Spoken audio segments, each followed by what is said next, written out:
Salam sejahtera, terima kasih karena bersama dengan saya di Nazilin Unity Channel. Anwar Ibrahim mendedahkan satu perkara yang paling mengejutkan dalam kes Najib. Akhirnya Anwar Ibrahim menyatakan beliau syak pihak obses pada Najib ada hela tertentu. Anwar Ibrahim mempersoalkan ketaksuban sesetengah pihak yang jelas terhadap skandal 1MDB dan bekas Perdana Menteri Najib Razak yang kini mendekap dalam penjara ketika masih ada lagi banyak kes lain berkaitan rasuah yang melibatkan kerugian bernilai berbilion ringgit. Bercakap dalam program 101 East terbitan Al Jazeera, Perdana Menteri yang menegaskan sikapnya kekal dalam isu 1MDB turut menegaskan terdapat berbilion-bilion ringgit lagi yang dicuri oleh pemimpin lain. 1MDB satu kes besar sedang berjalan, ia berterusan. Tetapi mereka yang taksub kepada Najib dan 1MDB saja, saya tidak berkongsi sentimen dengan mereka, kata Anwar Ibrahim.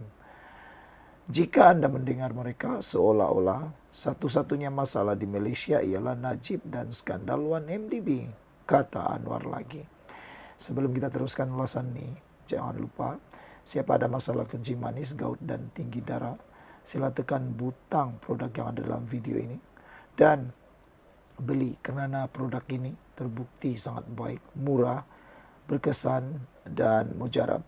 Sudah ramai orang yang beli dan mereka kata mereka dalam keadaan yang sangat sehat. Anwar Ibrahim menambah lagi, saya beritahu Anda, ya, Najib sebahagian daripada skandal itu. Bukan Najib saja sebagai Perdana Menteri. Ada Perdana Menteri lain sebelum ini, sebelum dia, Menteri Kewangan lain sebelum dia, selepas dia. Kejar mereka, kata Anwar Ibrahim. Mengapa lindungi sesetengah orang? Mengapa ada obses ini? Kata Anwar. Wartawan yang menjadi host program itu, Mary Ann Jolie, kemudian mencela bahawa skandal 1MDB adalah salah satu kleptokrasi terbesar yang diketahui dunia setakat ini. Anwar bagaimanapun dengan pantas menambah, daripada apa yang Anda tahu, Mary?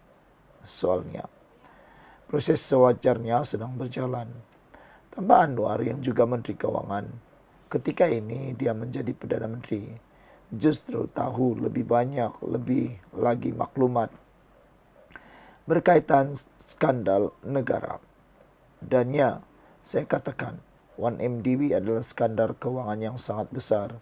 Tetapi terdapat ada berbilion lain yang dicuri yang mesti diselesaikan, katanya. Dalam program yang bersiaran selama 25 menit itu, Anwar sekali lagi mempertahankan tindakannya menyerahkan permohonan pengampunan Najib kepada Lembaga Pengampunan Wilayah Persekutuan sambil menegaskan bahawa dia tetap akan berdepan kritikan walau apapun mengambil tindakan sebaliknya. Tanpa mengira pendapat umum, kata Anwar, dia hanya mempertahankan hak perlembagaan seorang banduan dengan bertindak sebegitu. Anda akan dikecam jika melakukannya. Anda tetap dikecam jika tidak berbuat begitu. Akhirnya Anda hanya melakukan perkara yang betul, katanya. Tambah Anwar, dia pernah mengalami pemenjaraan selama bertahun-tahun, sama ada di bawah kerajaan Mahathir atau Najib. Namun, kata ahli Parlimen Tambun itu, ia perlu dilihat lebih daripada sekadar itu kerana ia adalah suatu penyakit. Isunya ialah, maafkan saya, mengapakah obses terhadap lelaki yang berada dalam penjara ini? Demi Tuhan, dia berada dalam penjara dan mereka yang merompak berbilion-bilion masih bebas, kata Anwar. Mengapa obses terhadap Najib, sedangkan Anda mempunyai banyak kes lain lagi, kata Anwar. Adakah kita telah menghentikan pendakwaan? Tidak. Adakah kes itu berhenti? Tidak. Adakah kes itu sedang berjalan? Ya. Okey, teruskan, kata Anwar. Bagaimana dengan yang lain? Kata Anwar lagi.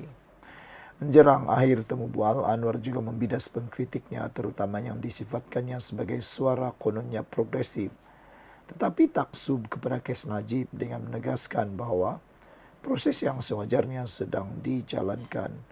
Saya fikir ia adalah hela, terang-terangan dan jahat oleh beberapa penyangak yang terus menonjolkan nasib Najib berulang kali supaya kes mereka diabaikan, kata Anwar lagi.